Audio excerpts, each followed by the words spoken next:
Come in. Election 2017 Results Night, Thursday at 9:55 on BBC One.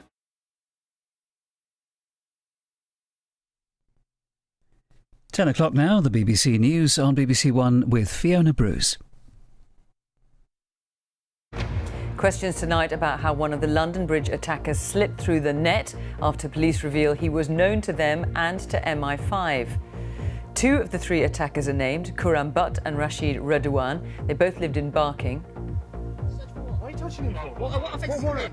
Khurram Butt was known to have supported a banned Islamist extremist group and had been reported to the anti-terror hotline. As police raid more addresses in Dagenham, the head of the Met says the terror strategy needs to be reviewed. All of us need to look at the overall strategy, the tactics, the resourcing, and indeed what we are doing with and in our communities. The victims of the attack, James McMullen, had been out drinking with friends. His sister believes he's among the dead. While our pain will never diminish, it is important for us to all carry on with our lives in direct opposition to those who would try to destroy us. Theresa May is accused of jeopardising national security by cutting police numbers. She accuses Jeremy Corbyn of being soft on terror. We'll be looking at whether the police and security services could have done more to stop the killings on Saturday when one of the attackers was already known to them. Also tonight, the first funeral of those killed in the Manchester attack, 14-year-old Ailey McLeod in Barra in the Outer Hebrides. 6 Arab states cut diplomatic ties with Qatar, accusing it of supporting terror. And the actor Peter Sallis of The Last of the Summer Wine and the voice of Wallace in Wallace and Gromit has died. And coming up in Sports Day on BBC News, more reaction to the death of Cheick Tioté, the former Newcastle midfielder who's died while training in China at the age of 30.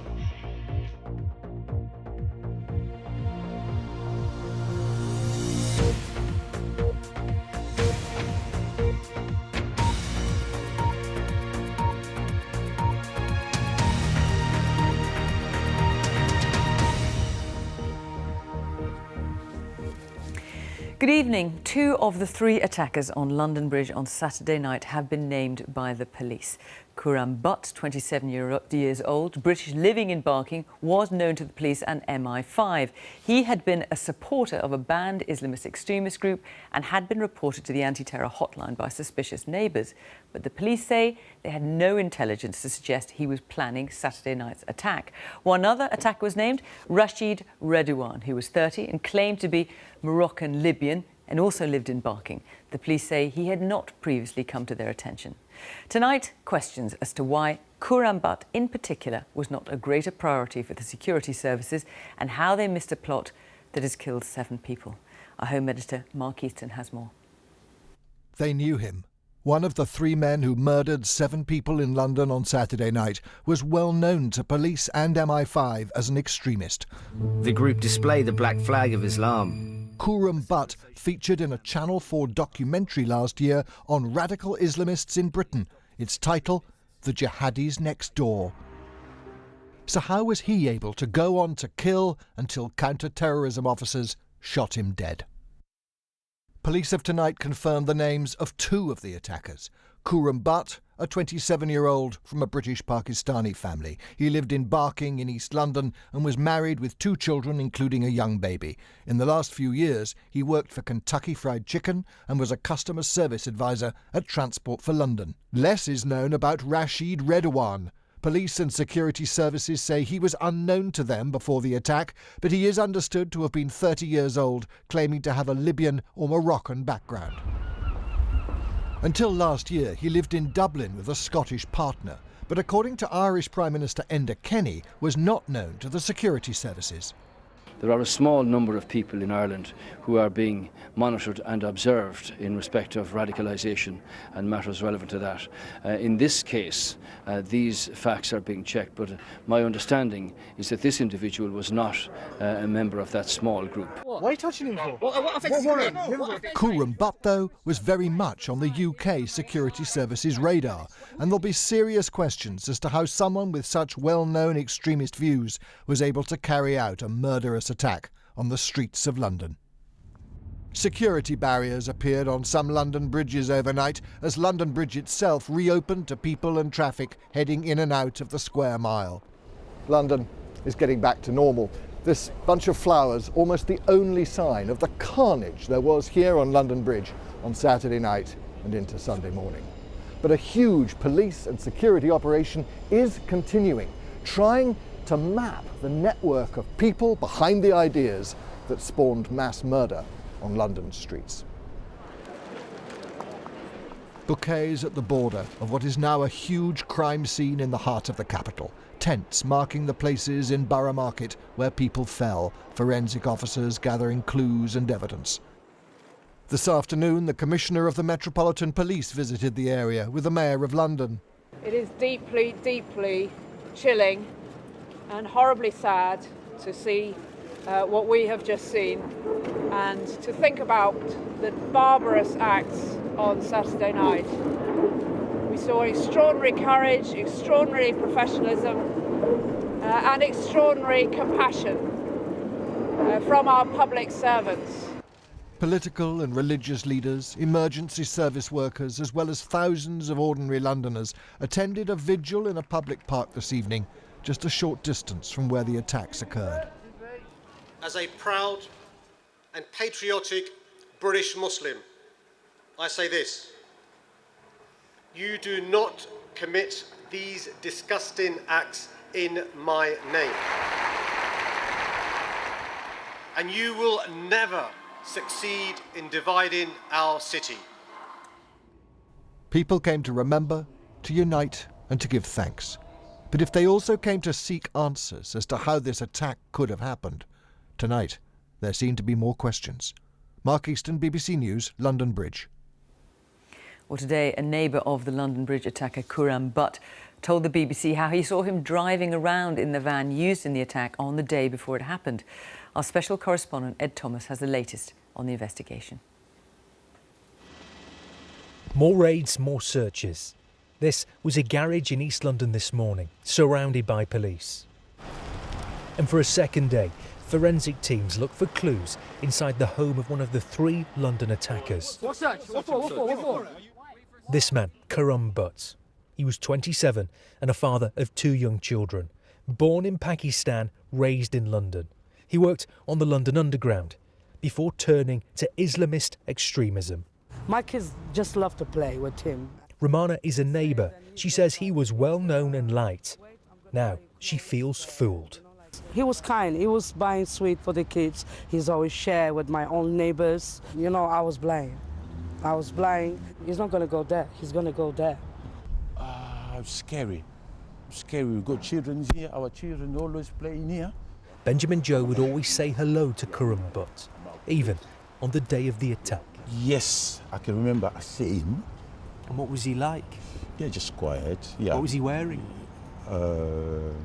Arsenal T-shirts. Then that's it. The other days, on Friday, they do wear like a, Was he calm when you saw him on Saturday? Yeah, it was calm. He one of them definitely tried to escape that direction. Michael watched police move into his neighbour's house. And we thought he was moving out because he was parked in the middle of the road. He also watched the London attacker in the white van speeding up and down their street. Before the final, to be precise, around 6:30. And what was the van doing? It screeched up. They drove really fast, and there was another car right behind it, another red car. So it was speeding up, yeah, then braking. In the corner, he just didn't brake in the bend. It just went. We thought that. And not just known to his neighbours, Khurram Butt was known to MI5 and counter-terrorism police as an extremist. He wasn't happy at that time where women are dressed. Yeah, he wanted women to wear hijabs, yeah. This teenager knew Khurram Butt. They'd talk in parks, in a nearby mosque. He didn't want to show his face and asked us to protect his identity. He would talk about Syria, mostly Afghanistan, they get bombed and most people don't have food, they don't have homes to live. He says the pair would debate Syria, Iraq and Islamic State. Do you think he was trying to radicalise you? Not sure, because I wouldn't want to turn out like a bad person and then going to like different countries and then killing people. Yeah, so I wouldn't want to do that kind of thing. And tonight the searches continue. to reveal the truth behind an enemy within. Ed Thomas, BBC News, in Barking, East London. In the past few minutes, Scotland Yard has announced that all 12 people arrested in connection with the London Bridge attack have been released without charge. Well, let's talk to our security correspondent, Gordon Carrera, just get a bit more on this. Gordon, how was it that police in the MI5 appear to have let one of the attackers, Khurram Butt, drop off their radar? I think people will ask, why wasn't this man watched? It was an individual who was not just known to the authorities, but had appeared in documentaries about extremists, who'd been reported by other people because of their concerns, who indeed even had been linked to a group where Al-Mujahirun, where a number of people were known to have gone to Syria and been involved in terrorism. Now, he was investigated by MI5, but when they looked at him a couple of years ago, they did not see any signs of him planning an attack. He was kept under investigation. Now, you might think being under investigation by MI5 means you're under surveillance all the time, you're having your phones intercepted, but that's not the reality unless you're at the very top tier of targets, because there are about 3,000 people under investigation. There simply aren't the resources to do that. That kind of intensive surveillance only comes if they think you're planning an attack. And in this case, they did not see any signs of that until it was too late. Well, many people might say, given the events on Saturday, he should have been at the top tier of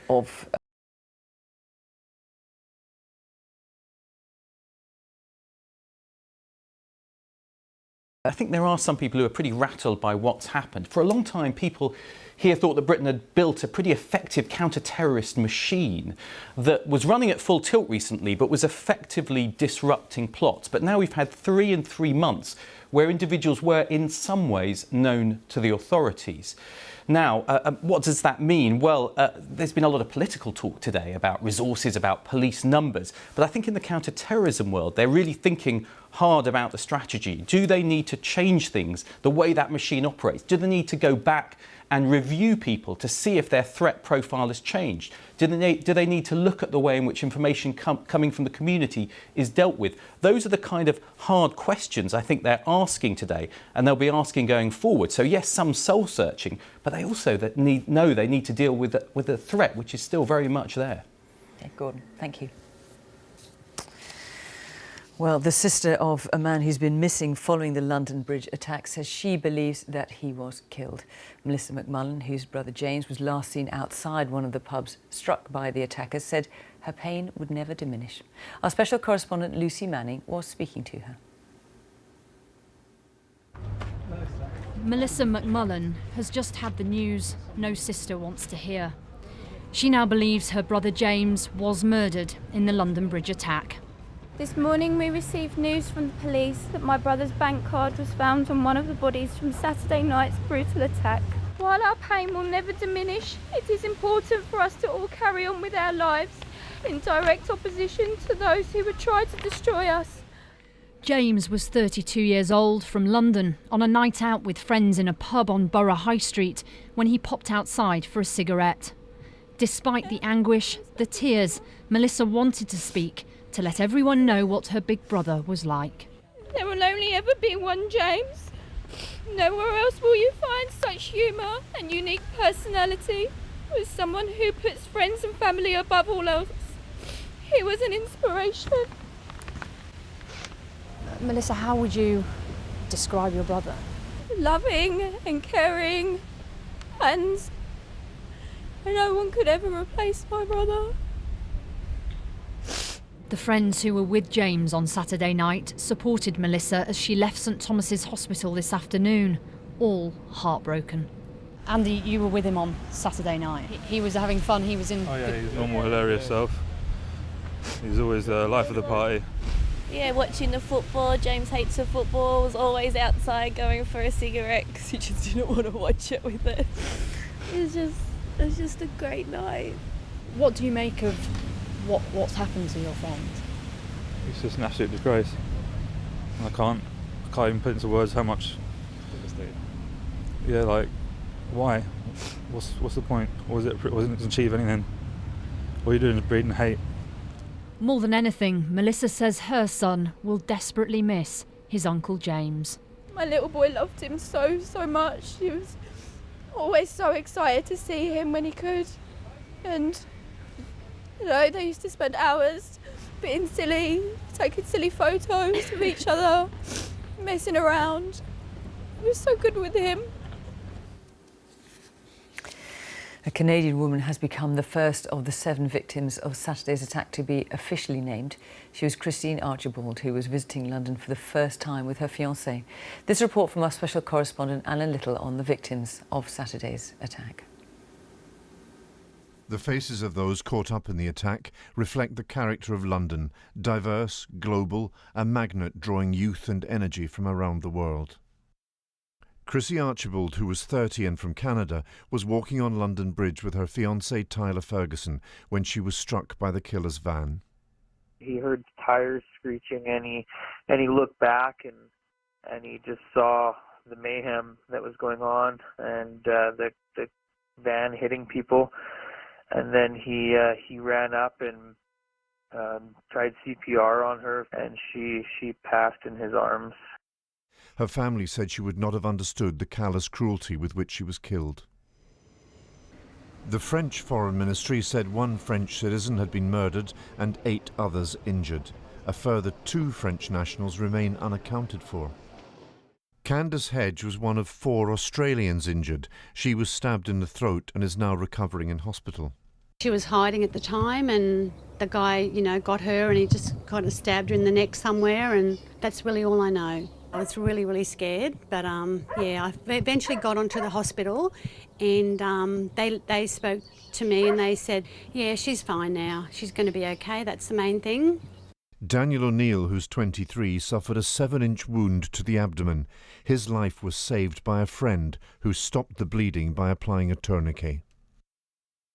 Jeff Ho, a journalist, was stabbed while trying to stop an attack on someone else.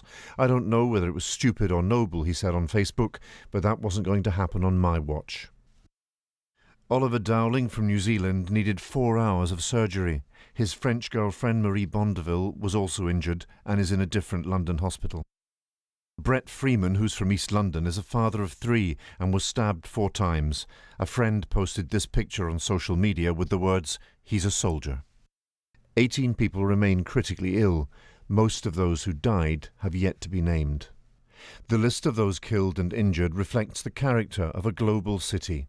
An attack in London sends its anguish around the world. Alan Little, BBC News, London. 36 people are currently being cared for in London hospitals, with 18 remaining in a critical condition. Our health correspondent Sophie Hutchinson is outside King's College Hospital, where many of the injured are being treated. Sophie, what can you tell us about the latest there? Well, this is one of 5 London hospitals treating some of the injured from Saturday night's terror attack. King's College Hospital here in southeast London is a major trauma centre. It's treating 14 of the victims. There are another 12 being treated at the Royal London Hospital, 4 at St Thomas's Hospital, 4 at University College Hospital and 2 at St Mary's Hospital tonight. A total of 48 people were taken to hospital during the attack. 36 remain in hospital, and their injuries are thought to range from the trauma of being hit by the van on London Bridge to some very severe stab wounds. A doctor told the BBC today the patients that he had seen, he said of the people who were stabbed, they had been stabbed with the clear intent to kill. He also said that those victims that he saw were so shocked that they couldn't speak. It is perhaps some measure of the brutality of this attack that out of half of all of those in hospital tonight, that's 18 people, need critical care. Fiona. Sophie Hutchinson, thank you. Well, there are just 3 days to go before the election, and the terror attack has sparked heated arguments about security policy. The Prime Minister has been accused of cutting police numbers during her time as Home Secretary. For her part, Theresa May insists the Metropolitan Police is well resourced and has accused Jeremy Corbyn of failing to support measures to tackle terror. Laura Koonsberg reports on the political reaction. Raising the stakes, but is she raising her game? Theresa May calls for a new attitude in a new era of terrorist threats. She hopes leadership is her strength, but experience haunts her too. Because of the changing nature of the threat we face, We need to review our counter-terrorism strategy to make sure the police and security services have all the powers they need. If that means increasing the length of custodial sentences for terrorism-related offences, even apparently less serious offences, that is what we will do. They may be uncomfortable for some to contemplate, but nothing is more important than keeping our country safe. She's promised tighter rules for internet providers and a review of counter-terror too. But again and again, she was pressed on falling police budgets and falling numbers too. On your watch as Home Secretary, the number of armed police officers fell. It's still lower than it was in 2010. The number of officers fell in total by 20,000, as we've been hearing. And also control orders that monitored terrorists were watered down. Would it not be leadership to say that you would reverse those cuts? We have enhanced the powers for the police. We've ensured that the security and intelligence agencies have the powers that they need. But it's not just about resource, it's about the powers people have. The independent former terror watchdog agreed. Do you think that police cuts and the squeeze on the Home Office budget has made a difference? I think that this is a completely misleading argument, and the Prime Minister is right about it. The cuts in community policing are a legitimate issue to raise in the election, but they're nothing to do with terrorism. Not everyone agrees, and crowds rush to hear Jeremy Corbyn in the rain in Gateshead tonight. And his attack on police cuts and a promise to end austerity. What we're saying is, it's time for a change. Jeremy Corbyn's application for the biggest job in the land is to restore cuts to public services. Will you take me on as an apprentice in your company? Well, I'd have to see your grades first. Having seemed to call for Theresa May to resign before clarifying, Jeremy Corbyn says he'd consider any request from the security services for more power. One is more police, that's absolutely essential. Secondly, more intelligence on the operations that are necessary to prevent a terror attack taking place, and so the reports that are going to have to be looked at. And also, the Home Office should release its report on funding of terrorist organisations, which it's been sitting on and not released for a very long time. Despite the usual energetic photocalls, the weekend's attacks have refocused this campaign. There must be a determination across all of the parties to challenge robustly extremism in all of its forms. But as we do that, we've got to make sure we pull people together. OK, right, let's do it then. And the Lib Dems are cautious about any increase in surveillance. Theresa May, who has made a choice to give away corporation tax cuts to very wealthy corporations and at the same time to cut funding for the police. With the choice just days away, the discussions are nearly done. But the closing phase of this campaign is a fundamentally different shape to when it all began. And the question on the table now, the most basic of all, who will you trust to keep the country safe? The Tories hope the Prime Minister's experience will land her back in power. Her record could trip her up too. Laura Kunsberg, BBC News, Westminster. A statement issued by Muslim leaders in London says questions need to be asked about how extremism and hatred can take hold within their own communities. The Archbishop of Canterbury, Justin Welby, has added that it's wrong to argue, as some politicians have done, that Saturday's attack has nothing to do with Islam. Rita Chakrabarti reports now on tackling extremism. Leaders in search of answers. These men, senior British Muslims, appalled at what's been done in their religion's name, made this plea. Every time a terrorist attack takes place, Muslim communities either face or fear a backlash against them. The Muslim community appeals to all sections within their own communities to root out the scourge of terrorism, which hides amongst their own people and masquerades as Islam. It was the same message from Lambeth Palace. The Archbishop of Canterbury told me that senior Christian figures had to lead if acts of violence were being committed in the name of Christianity, and that British Muslims had to do the same. I think by saying it is not part of Christianity or whatever, or Islam, we avoid the hard questions of where does this come from? How is the world view that some parts of our own faith tradition presents so perverted from the truth of the faith that it makes this possible? These appeals are being made from on high, but how will they go down on the ground in the families and communities they're intended for?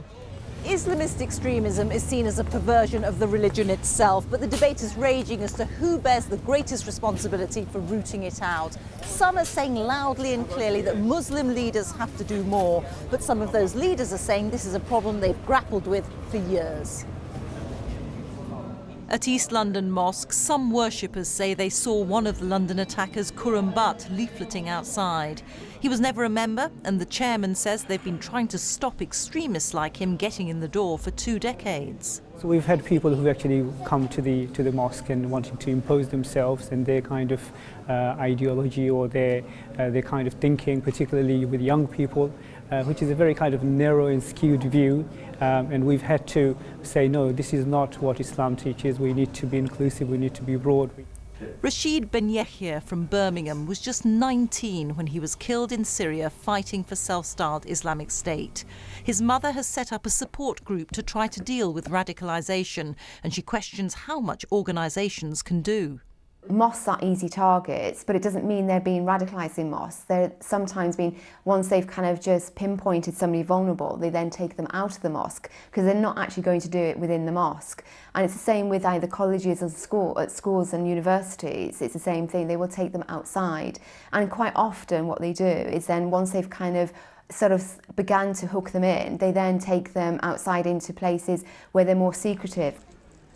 Today has seen soul-searching and a strong repudiation of extremism. In an unprecedented move, over 130 Muslim leaders are refusing to perform funeral prayers for the London attackers and are calling on others to do the same. Rita Chakrabarti, BBC News. President Trump has taken to Twitter again to criticise the London Mayor, Sadiq Khan, about his assurances to people after the London attack. The President originally hit out at Mr Khan hours after the events on London Bridge. Our North America editor, John Sopel, has more. Twitter storms roll in early at this White House.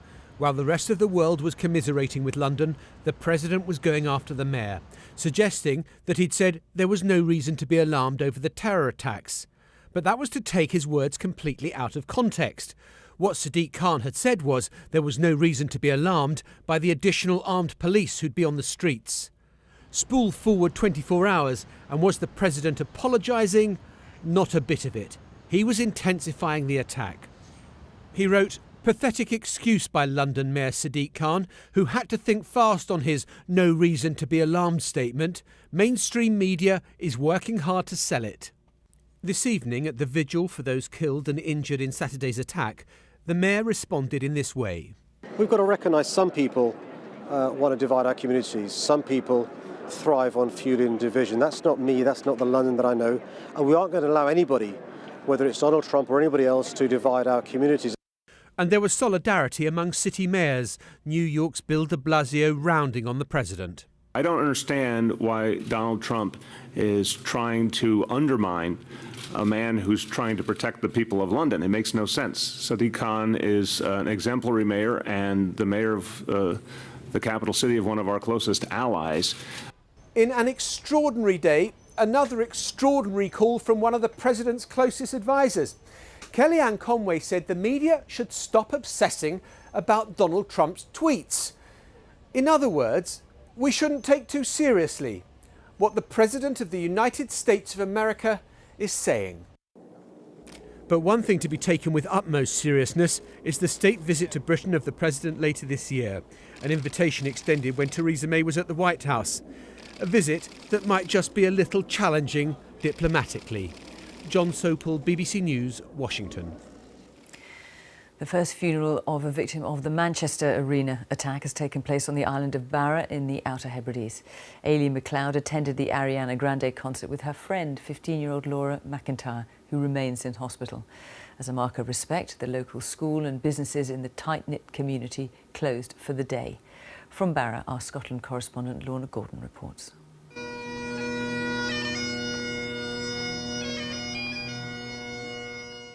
In this small island community, they said farewell.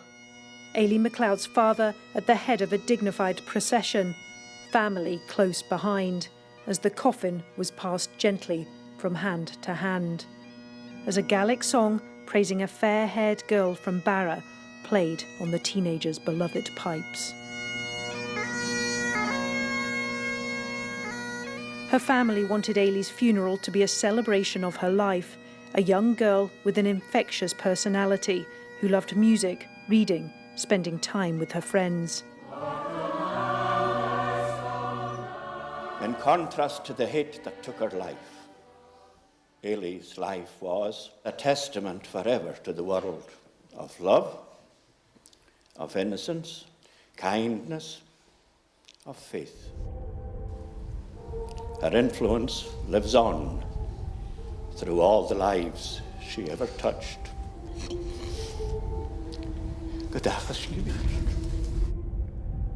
In this safe, gentle place, the grief at Ailey's death has been profound. Ailey's family said most of her happiest times were spent with friends and family on these islands, and they are glad to have her back home among those she loved so much. And then a final journey across a causeway to a neighbouring island, as Ailey was laid to rest in the village in which she grew up. A beautiful girl, her parents said, who would stay eternally young, loved by all, and forever in their hearts. Lorna Gordon, BBC News, Barra in the Western Isles. Well, as with Manchester, many Londoners have reacted with defiance to Sunday's attack. But the security services are warning we may have to learn to live with the ongoing possibility of further violence from Islamist extremists. Our special correspondent Fergal Keane looks at what longer-term challenges this could present to our society and to our communities. The imagery of terror is becoming more familiar. 3 attacks in less than 3 months, all by men willing to die themselves so that they could inflict pain on others.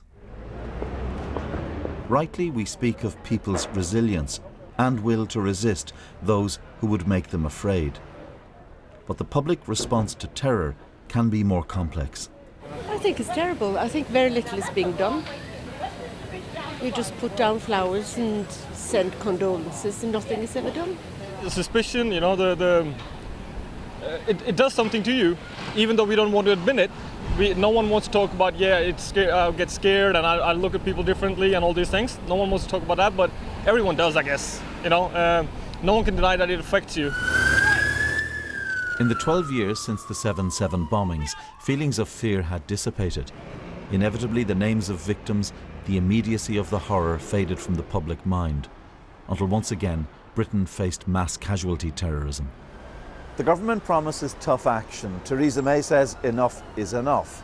But suppose that the struggle against violent jihadism is a generational one, that the violence we saw on Westminster Bridge, in Manchester, in London, has the capacity to stretch decades into the future. What are the human costs and the challenges to our society of that possibility? Terrorism leaves a devastating long-term legacy. Jenny Nicholson, aged 24, was murdered on her way to work on 7/7. Grief is not something you can measure at all. You know, it's something that's utterly felt. And I think it becomes like a well that can be, you know, the water of grief can rise, but it can also diminish from time to time. But it's always there. It's always there. It never goes away. And in a second, in a moment, something can bring it back. And of course, with every new terrorist attack, then it's sort of plummeted back there. So you're forced to re-engage with the rawness of it. With sustained violence like that experienced in Northern Ireland, individual suffering, inflamed communal division. Well, I come running up here to see if we give any help. What did you see? I see nothing, only bodies and parts of bodies lying there. Terrorism was not an event, but a continuing tragedy. Trauma working its way into the collective psyche, corroding trust. The main thing that a long-term terror threat does to a society like the UK is to polarise it. It's to cause division, it's to divide people from different communities, make them suspicious of one another, and make it more difficult for the society to be cohesive and to be at ease with itself. There's no sign of it going away anytime soon. In other words, this is something that we're going to have to learn to live with and cope with and deal with. But how? The IRA moved towards politics, unimaginable in the case of IS, which regards mass murder as an end in itself. Patient, long-term, realistic approaches to containing the threat are more realistic than saying you can stamp terrorism out. Even though the IRA and ISIS are very different groups, all of those things in terms of how one responds to terrorism seem to me to be echoed across generations. But that counsel of patience may be tested in the weeks, months, perhaps even years ahead. Fergal Keane, BBC News, London. 6 Arab states, including Saudi Arabia, Bahrain, the United Arab Emirates and Egypt, have cut ties with Qatar, accusing it of supporting terror. Qatari diplomats are being expelled from neighbouring countries, while the airlines, Etihad and Emirates, are suspending flights to the Qatari capital, Doha. The Qatari Foreign Ministry says the measures are unjustified and based on unfounded allegations. Our security correspondent Frank Gardner has more. Saudi TV today airing a very public quarrel between some of the world's richest nations. Saudi Arabia, Bahrain, the UAE, as well as Egypt, have all cut diplomatic ties to Qatar. They've imposed an air, land and sea embargo on the country, causing some panic buying. They're accusing this gas-rich Gulf state of funding terrorism and helping Iran destabilize the region. Qatar strongly denies it. It was President Trump's recent visit to Riyadh that emboldened the Saudis. Its leaders now feel they've got a green light from Washington to get tough on their rivals and adversaries. But Qatar hosts US Central Command's airbase for the entire Middle East, and the US needs this spat to be resolved quickly. What we're witnessing is a growing list of some irritants in the region that have been there for some time. And obviously they have now bubbled up to a level that countries decided they needed to take action in an effort to have those differences addressed. We certainly would encourage the parties to sit down together and address these differences. 6 Arab nations have lined up to accuse Qatar and its ruling emir of supporting the Muslim Brotherhood and Hamas to promote an Islamist agenda across the region, of supporting violent jihadists in Syria, something the Saudis are also suspected of, and of hosting the Al Jazeera TV channel, a constant thorn in the side of Arab rulers. So, how far will this go? I don't think the UAE and Saudi Arabia will or want to interfere to overthrow the regime in Qatar. They just want Qatar to commit to what's been agreed on. Qatar has invested billions of pounds in Britain. It owns the London Shard, Harrods, luxury hotels, property and bank shares. Qatar's embassy in London is making no comment this evening, but this is an escalating row between close allies of Britain's in the Gulf. Qatar will not be able to endure this sort of isolation for long, and looming on the horizon is an important date on the calendar. In just 5 years' time, the FIFA Football World Cup is due to be held in Qatar. Already a controversial choice of venue, this would be all but impossible if this row is not resolved by then. Frank Gardner, BBC News. The leader of the Scottish National Party, Nicola Sturgeon, and the Liberal Democrat leader, Tim Farron, have faced an audience in Edinburgh this evening on a BBC Question Time election special. They fielded questions on security, Brexit and a second Scottish independence referendum. Our Scotland editor, Sarah Smith, was watching. One issue uppermost in the minds of the audience tonight, security. Tim Farron was asked why he didn't support new internet surveillance powers. He said that would be counterproductive. What do the terrorists want us to do? To turn in on ourselves and be divided as a country? What do they want us to do? To give up on our freedoms and our liberties? And those are the things we must not sacrifice, otherwise the terrorists would have won. He was also tackled on the economy and tax. How can the Liberal Democrats justify making every taxpayer pay an extra 1p in tax? Either you can have platitudes from people who will tell you that they can solve this problem without any extra money, or we can be brutally honest with you and say that for the price of a cup of coffee a week, we can have the best NHS and social care in the world. SNP leader Nicola Sturgeon was also asked how to deal with terror threats. We've got to tackle and address and challenge extremism wherever we find it. And I believe very strongly that we have to do that with the Muslim community. We mustn't scapegoat the Muslim community.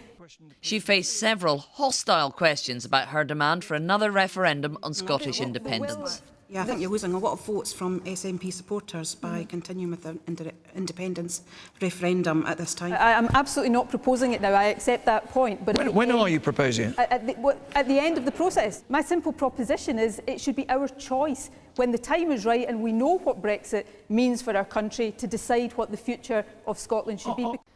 Education, the NHS and Brexit all came up, but what voters here really want to know is how politicians plan to keep them safe. Sarah Smith, BBC News, Edinburgh. The actor Peter Sallis has died at the age of 96. He was best known for his roles in Last of the Summer Wine and as the voice of Wallace in the animation series Wallace and Gromit. Nick Hine looks back at his life.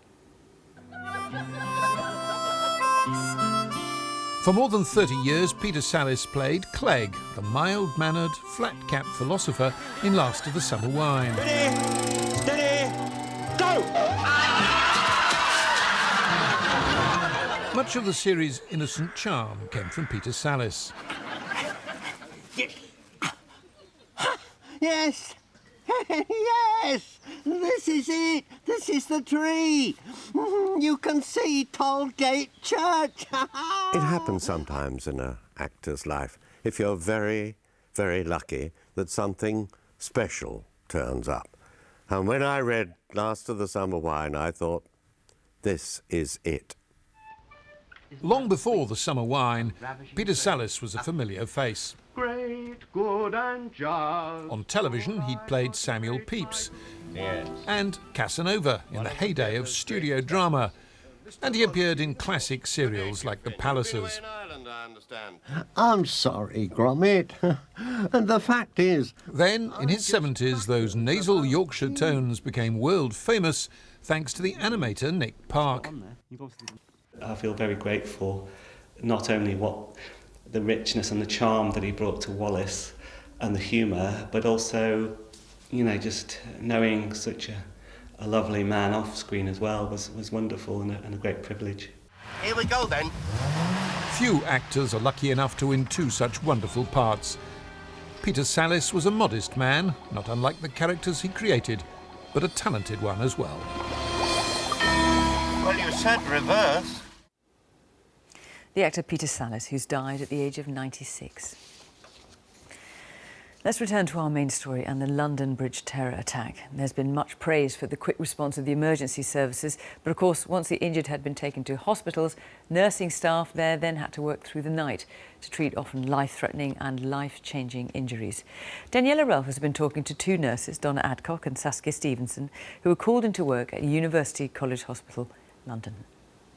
Instantly, my heart was pounding, and I was rushing around, like, where's my car keys, where's my bag? Just wanted to get there and wanted to help, and anyone who we contacted that was available and nearby came, and it just showed with no question. The staff themselves were all geared up. They were very controlled. They were supporting one another, and actually the teamwork that was evident was really inspirational. Does it also have an impact when you know that you're coming in to deal with a terrorist-related incident? Some of our families don't understand how it is that everybody else is moving away from an incident and we're driving headlong into it, do they? So that in itself can be a real sensitivity for us to manage then when we get home as well. Having to explain to an older child why I've left them in the middle of the night and driven towards a terrorist incident is not an easy thing to do. It's unpredictable, it's scary.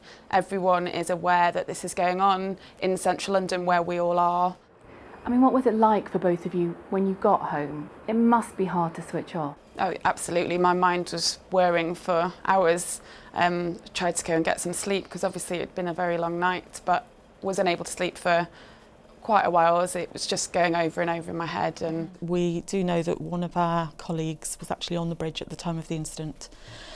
He came in with one of the emergency services and continued on duty. He volunteered and continued right through towards the end of the incident, which I found exceptional. And it was at the end of the incident you could tell he started to process some of the experience that he'd been through. Your work over the weekend, that must make you feel very proud to be a nurse. It was just so, everything was just so well done, and everyone did such a fantastic job. I was just really proud to work with this team, and they were great. Everyone was fantastic.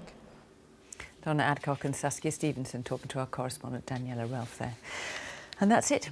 Here on BBC One, it's time for the news where you are. Bye-bye.